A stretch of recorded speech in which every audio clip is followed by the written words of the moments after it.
முதலாவது என்னவாம்?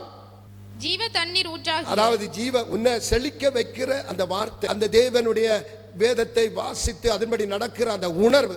எந்த இடத்திலும் நீ சோதிக்கப்படாம விழுந்து விடாம உன் நம்பிக்கை ஒரு நாளும் வீண் போகாம இருப்பதற்காக இருக்கக்கூடிய அந்த ஜீவ தண்ணீரை நீ விட்டுட்டாய். எந்த நிலைமையில நீ விழுந்தாயோ அந்த நிலைமையில திரும்ப எழும்பி முன்ன நீ எப்படி செய்தாயோ அதை செய்ய என்று கர்த்தர் உங்களை தயவாய் கேட்கிறார். இரண்டாவது தீமை என்னவாம்?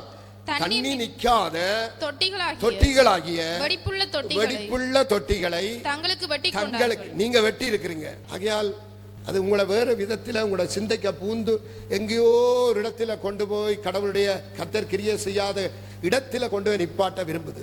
நீங்க அப்படி செய்யக்கூடாது.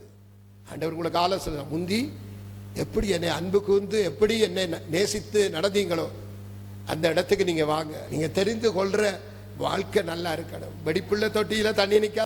ஆனா ஆண்டவர் சொல்றார், நீ சரியா நடந்தியண்டா காற்றாலும் மழையாலும் அல்ல, நீ வெட்டின வாய்க்கால் தண்ணீரால நிரப்பப்படும்.